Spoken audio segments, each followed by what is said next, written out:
काफी इंतजार के बाद फाइनली फ्रॉम सीजन 4 का पहला एपिसोड आ गया है। आज की वीडियो में हम इस एपिसोड का डिटेल्ड ब्रेकडाउन करने वाले हैं। अगर आपने अभी तक फ्रॉम के पहले 3 सीजन्स नहीं देखे हैं तो पहले वो देख लो, वरना ये एपिसोड समझने में थोड़ा कंफ्यूजन हो सकता है। चलो बिना किसी देरी के शुरू करते हैं। ये प्लॉट ट्विस्ट वाकई रोने पर मजबूर कर देने वाला है। फ्रॉम सीरीज का मिजाज ही ऐसा है कि जब लगता है उम्मीद की किरण दिख रही है, तभी कोई पुराना खौफ सारी उम्मीदों पर पानी फेर देता है। जूली का वहां मौजूद होना और जिम का इतनी बेरहमी से मारा जाना पूरी कहानी का रुख बदल देता है। सन्नाटा और फिर एक चीख जो पूरी जंगल की खामोशी को चीर देती है। जूली ने अपनी आंखों के सामने वो होते हुए देखा जिसे बदलने के लिए उसने वक्त की दीवारों को लांघा था। जिम जो अपने परिवार को बचाने की कोशिश में हमेशा आगे रहा, अब वहां बेजान पड़ा था। येलो जैकेट मैन ने एक पल की भी देरी नहीं की। उसकी रफ्तार किसी इंसान से कहीं ज्यादा थी। जूली की बेबसी का आलम ये था कि वो चाहकर भी उस खूनी हाथ को रोक नहीं पाई। इस बार जूली के पास सिर्फ यादें नहीं थीं, बल्कि टेम्पोरल साइट थी। वो पास्ट के उन लम्हों में खड़ी तो हो सकती थी, लेकिन वो एक साए की तरह थी। वो सब देख सकती है, दर्द महसूस कर सकती है, मगर किसी को छू नहीं सकती। येलो जैकेट मैन ने गला काटने के बाद जूली की तरफ देखा। वो उसे देख सकता था। येलो जैकेट मैन की वार्निंग, वक्त एक घेरा है जूली। तुम जितनी बार इसे देखने आओगी उतनी ही बार उसे मरते हुए देखोगी। कुछ चीजें मिट्टी में लिखी होती हैं, उन्हें बदला नहीं जा सकता। इन दोनों की बातों से साफ जाहिर होता है कि ये जगह सिर्फ एक जंगल या कैद खाना नहीं है, बल्कि एक टाइम लूप है जो सदियों से चला आ रहा है। येलो जैकेट मैन कोई मामूली मॉन्स्टर नहीं, बल्कि वक्त का चौकीदार लगता है, जो ये इंश्योर कर रहा है कि द ग्रेट ट्रेजेडी दोबारा वही रुख इख्तियार करे जो पहले हुआ था। बॉय इन वाइट का रोल, जूली को ये पावर शायद उसी लड़के ने दी है, मगर क्यों? क्या उसे सिर्फ ये दिखाना था कि जिम की मौत तय थी? टाउन्स पीपल की रिएक्शन, जब जूली वापस प्रेजेंट में आएगी तो वो तबीथा और ईथन को क्या बताएगी? जिम का जाना उन सब के लिए एक ऐसा जख्म है जो कभी नहीं भरेगा। अंजाम और नए सवाल। एपिसोड का खात्मा एक पुरानी तस्वीर पर होता है जो जूली को वहां मिलती है। उस तस्वीर में जिम और येलो जैकेट मैन एक साथ खड़े हैं और पीछे साल लिखा है 1931। इसका मतलब साफ है, जिम का कनेक्शन इस जगह से उसकी पैदाइश से भी पुराना है। जूली की चीख अब खत्म हो चुकी है, मगर उसके दिमाग में अब भी वही मंजर घूम रहा है। वो समझ गई है कि अगर उसे सबको बचाना है तो उसे सिर्फ देखना नहीं, बल्कि इस खेल के रूल्स को तोड़ना होगा। जंगल की घनी छांव और धुंध के बीच एक पुरानी लेकिन साफ सुथरी गाड़ी आकर रुकती है। सामने वही मनहूस गिरा हुआ पेड़ है और आसपास काली चीलों का शोर। गाड़ी के अंदर फादर थॉमस बैठे हैं। उनके गले में लटकता क्रॉस और हाथ में पकड़ी बाइबल उनकी पहचान है। उन्हें लगता है कि वो रास्ता भटक गए हैं, मगर उन्हें ये नहीं पता कि वो रास्ता नहीं, बल्कि अपनी आखिरी मंजिल पर पहुंच चुके हैं। फादर थॉमस को लगता है कि ये पेड़ सिर्फ एक रुकावट है। वो नक्शे में दूसरा रास्ता ढूंढने की कोशिश करते हैं, ये सोचकर कि कोई ना कोई ऑल्टरनेट रूट उन्हें वापस हाईवे पर ले जाएगा। लेकिन फ्रॉम की दुनिया का कानून अलग है। यहाँ रास्ते मुड़ते नहीं, बल्कि गोल घूमकर वहीं ले आते हैं जहां से आप भाग रहे हो। इस एपिसोड में एक पुरानी थ्योरी को नया मोड़ दिया गया है। इस शहर में रहने वाले लोग अक्सर मानते हैं कि उन्हें जिंदगी का तोहफा मिला है, लेकिन फादर थॉमस की एंट्री से एक पुरानी कहानी का पता चलता है। सदियों पहले इस जगह पर लोगों ने मौत से बचने के लिए किसी ताकत से समझौता किया था। उन्हें इमॉर्टल यानी हमेशा जिंदा रहने का वरदान तो मिल गया, लेकिन इंसानी रूप में नहीं। क्या ये लोग वाकई जिंदा हैं, या ये सिर्फ उनकी रूहों का एक लूप है? फादर थॉमस जब पहली बार टाउन में कदम रखते हैं तो उन्हें हर चीज पवित्र नहीं, बल्कि शैतानी लगती है। उन्हें महसूस होता है कि यहाँ के लोग जिंदा तो हैं, मगर उनकी रूहें कब की मर चुकी हैं। येलो जैकेट मैन और फादर थॉमस का कनेक्शन। जब फादर थॉमस शहर के रास्ते पर आगे बढ़ते हैं, उन्हें एक झलक दिखती है। एक आदमी जो येलो जैकेट पहने है, दूर खड़ा मुस्कुरा रहा है। येलो जैकेट मैन सिर्फ एक मॉन्स्टर नहीं है, वो एक कलेक्टर है। उसके लिए शहर में आने वाला हर नया शख्स एक नया खिलौना है। फादर थॉमस की बाइबल के पन्ने अपने आप पलटने लगते हैं और उन्हें वही निशान यानी सिंबल दिखता है जो जेड को हर जगह दिखाई देता है। येलो जैकेट मैन उन्हें इशारा करता है, जैसे वो उनका पुराना जान पहचान वाला हो। Repeat cycle, the 47 soul. कहानी में एक नया राज खुलता है। शहर में जब भी कोई नया प्रीस्ट आता है, तभी एक बड़ा मैसेकर यानी कत्लेआम होता है। केनी ने पहले ही गिनती कर रखी है। शहर में इस वक्त 47 लोग हैं। फादर थॉमस के आने से ये गिनती 48 हो जाती है। और फिर येलो जैकेट मैन ने फादर थॉमस को सिर्फ मारने के लिए नहीं बुलाया, बल्कि सांस्कृतिक विधि यानी रिचुअल पूरा करने के लिए बुलाया है। जब फादर थॉमस रात को कॉलोनी हाउस में पहली बार दुआ पढ़ने की कोशिश करते हैं, तो बाहर खड़े मॉन्स्टर्स चीखने के बजाय आमीन बोलने लगते हैं। ये मंजर इतना खौफनाक है कि पूरे शहर की रूह कांप जाती है। एपिसोड के आखिर में फादर थॉमस को एक पुराना कब्रिस्तान मिलता है, जहां उन्हें अपने ही नाम की एक कब्र मिलती है, जिस पर मौत की तारीख 1931 लिखी है। इसका मतलब है कि फादर थॉमस पहली बार यहां नहीं आए हैं, वो इस रिपीटेड साइकिल का हिस्सा सदियों से हैं। वहीं दूसरी तरफ जूली ने जिम को मरते हुए देखा है और अब वो फादर थॉमस के पास पहुंचती है। उसे लगता है कि शायद ये आदमी वक्त के इस घेरे को तोड़ सकता है। कॉलोनी हाउस के ऊपरी हिस्से के एक पुराने कमरे में, जहां कभी बॉयड ने एल्गिन को बचाने की कोशिश की थी, अब वहां डॉना और क्रिस्टी मौजूद हैं। एल्गिन वहां लेटा हुआ है। उसकी हालत नाजुक है। पिछले सीजन के हादसों ने उसकी एक आंख पर गहरा निशान छोड़ा था। क्रिस्टी, जो इस शहर की अकेली उम्मीद डॉक्टर है, अपनी पुरानी और कम होते मेडिकल सप्लाईज के साथ उसकी आंख को पैच करने की कोशिश कर रही है। क्रिस्टी के हाथ कांप रहे हैं, इसलिए नहीं कि वो डरी हुई है, बल्कि इसलिए क्योंकि वो जानती है कि बिना सही दवाइयों के वो सिर्फ दर्द को थोड़ा कम कर सकती है, इलाज नहीं। डॉना दरवाजे पर खड़ी बाहर की अंधेरी वादियों को देख रही है। उसके चेहरे पर वो पुरानी सख्ती अब थकान में बदल चुकी है।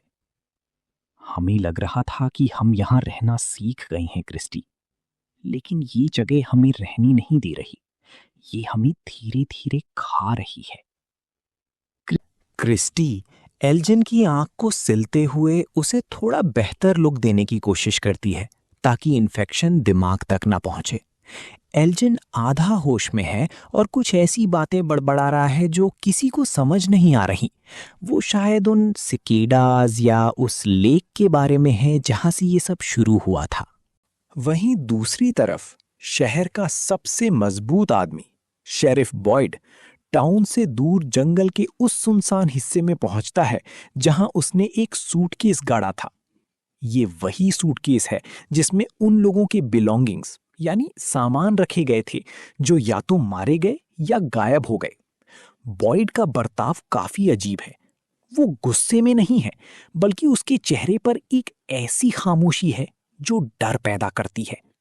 वो सूटकेस को निकालता है और उसमें से पुराने चश्मे, घड़ियां और फोटोज निकालकर उन्हें जमीन पर सजाने लगता है।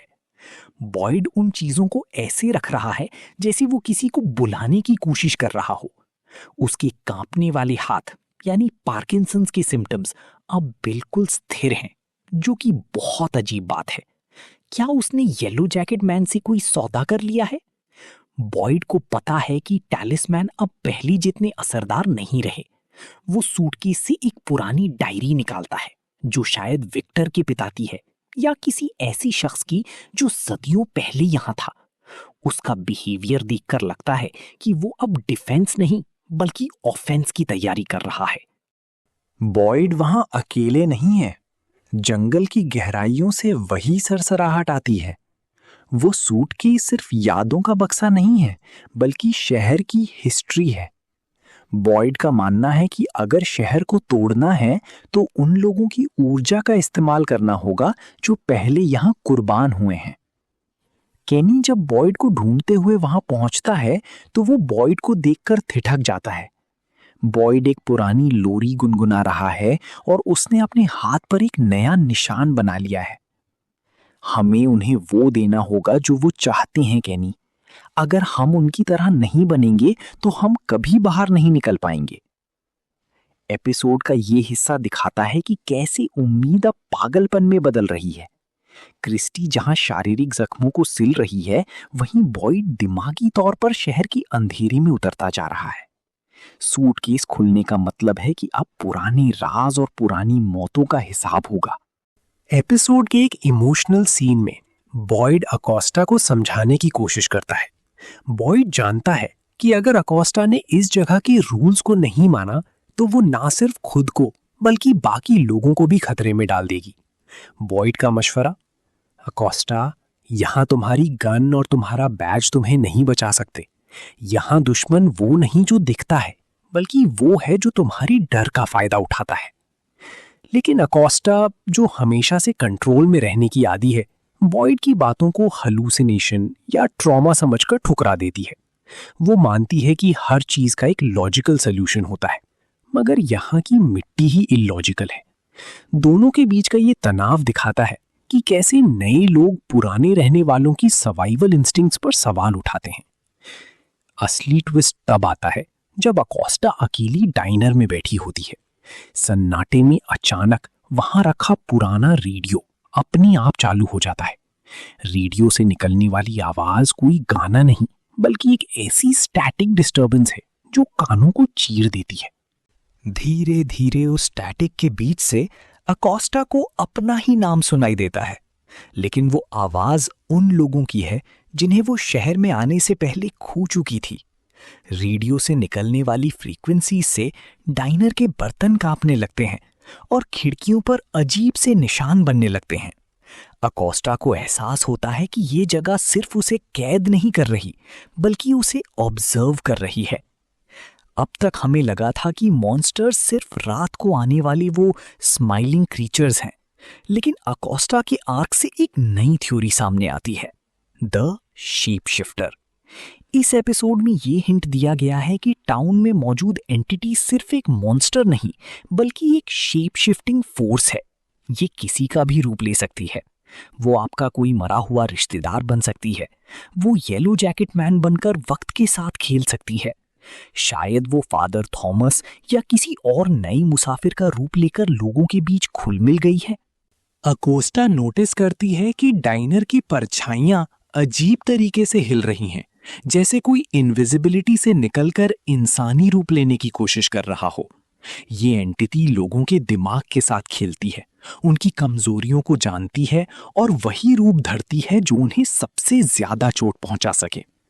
जब अकोस्टा डाइनर से बाहर भागती है, उसे एहसास होता है कि शहर की हर गली और हर पेड़ उसके ऊपर नजर रख रहा है। वो बॉयड के पास वापस जाती है, लेकिन इस बार उसकी आंखों में गुस्सा नहीं, बल्कि वो खौफ है जो सिर्फ वही लोग समझ सकते हैं जो इस लूप में फंसे हैं।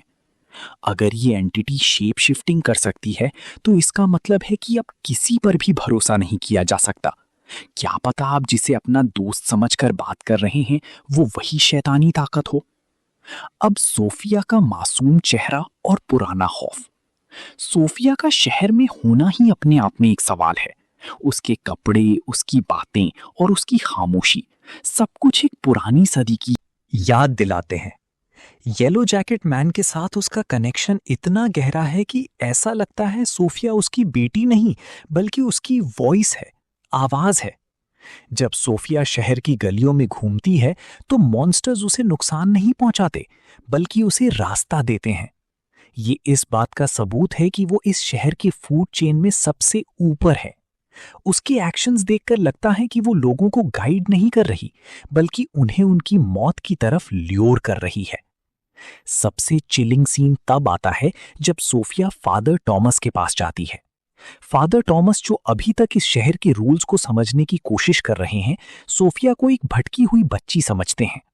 लेकिन सोफिया की बातें उनके होश उड़ा देती हैं। फादर, क्या आपने कभी सोचा है कि शैतान को भी एक कहानी सुनाने वाले की जरूरत होती है? आप यहां भूल कर नहीं आए हैं, आपको स्क्रिप्ट पूरी करने के लिए बुलाया गया है। सोफिया का बिहेवियर बिल्कुल नॉर्मल नहीं है। वो प्रीस्ट को बताती है कि वो इस डेंजरस स्टोरी का सबसे अहम हिस्सा बनने वाला है।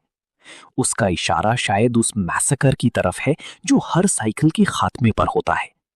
वो प्रीस्ट को ये महसूस करवाती हैं कि उनका ईमान, फेथ ही उनकी सबसे बड़ी कमजोरी बनने वाला है। येलो जैकेट मैन और सोफिया के बीच एक ऐसी नॉन वर्बल कम्युनिकेशन, बिना बोले बात करना, दिखाई गई है जो बहुत ही डिस्टर्बिंग है। ऐसा लगता है कि येलो जैकेट मैन पास्ट में रहकर चीजें मैनिपुलेट करता है और सोफिया प्रेजेंट में रहकर उन्हें एग्जीक्यूट, अमल में लाना करती है। सोफिया ने फादर थॉमस को एक पुराना निशान, सिंबल दिखाया जो उनके चर्च के पुराने रिकॉर्ड्स में था। इसका मतलब है कि शहर की एंटिटी ने सदियों पहले ही फादर थॉमस को चुना था। प्रीस्ट का रोल शायद ये है कि वो उन अनहोली मैरिजेस या रिचुअल्स को अंजाम दें जो इस शहर की ताकत को बरकरार रखते हैं। प्रीस्ट का रोल आगे क्या होगा? फादर थॉमस का रोल आगे जाकर बहुत बड़ा होने वाला है, क्योंकि सैक्रिफाइस, शायद उन्हें किसी ऐसे शख्स की बलि देनी पड़े जिसे वो बचाना चाहते हैं। उनकी बाइबल में शायद कुछ ऐसे पन्ने हैं जो सिर्फ इस शहर की रोशनी में ही पढ़े जा सकते हैं। सोफिया धीरे धीरे प्रीस्ट के दिमाग में जहर घोल रही है। उन्हें ये यकीन दिला रही है कि भगवान ने उन्हें यहाँ सजा देने के लिए भेजा है।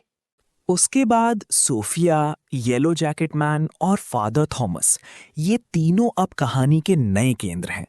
सोफिया का सस्पिशियस होना सिर्फ एक ट्विस्ट नहीं है, बल्कि ये इस बात का इशारा है कि द बॉय इन वाइट अगर उम्मीद का प्रतीक था, तो Sophia the girl in yellow तबाही का नया चेहरा है। घर के अंदर का माहौल काफी भारी है। ताबिथा, जो हमेशा से अपने बच्चों को बचाने के लिए कुछ भी करने को तैयार रहती है, अब अंदर से टूट रही है। उसके सामने जूली बैठी है, जिसकी आंखें पथरा गई हैं। जूली ने अभी अभी पास्ट में जिम का कत्ल होते देखा है, लेकिन वो बताने की हिम्मत नहीं जुटा पा रही। वो जानती है कि अगर उसने सच बोल दिया तो ताबिथा और ईथन का बचा कुचा हौसला भी खत्म हो जाएगा। वहीं नन्हा ईथन, जिसकी मासूमियत पहले ही इस शहर की भेंट चढ़ चुकी है, सबसे ज्यादा डरा हुआ है। ईथन के दिमाग में मॉन्स्टर्स का डर इतना गहरा है कि वो हर सरसराहट को मौत का पैगाम समझता है। इधर जिम को लेके जूली, टैबिथा और ईथन काफी टेंस हो जाते हैं। ईथन को लगता है कि जिम को मॉन्स्टर्स ने मार दिया होगा, लेकिन फैमिली उसे समझाती है कि जिम कॉलोनी हाउस में भी हो सकता है। इसी बीच किचन की कबर्ड्स अपने आप खुलने बंद होने लगती हैं, जो क्लियरली इंडिकेट करता है कि कोई सुपरनैचुरल प्रेजेंस अब घर के अंदर भी आ चुकी है। एपिसोड के थियरीज के हिसाब से 47 का नंबर बहुत इंपॉर्टेंट लग रहा है। टाउन में पहले भी सिमिलर साइकिल रिपीट होती रही हैं। येलो जैकेट मैन का जूली को फ्यूचर से आकर वार्निंग देना, जिम का मरना और फिर रिपीटेड साइंस, सब ये सजेस्ट करते हैं कि ये कहानी सिर्फ एक रैंडम हॉरर सेटअप नहीं है। हो सकता है ये सब किसी लार्जर लूप, कर्स या हिडन फोर्स का पार्ट हो। अगर आपको वीडियो अच्छी लगी तो लाइक करना, चैनल पर नए हो तो सब्सक्राइब कर लो।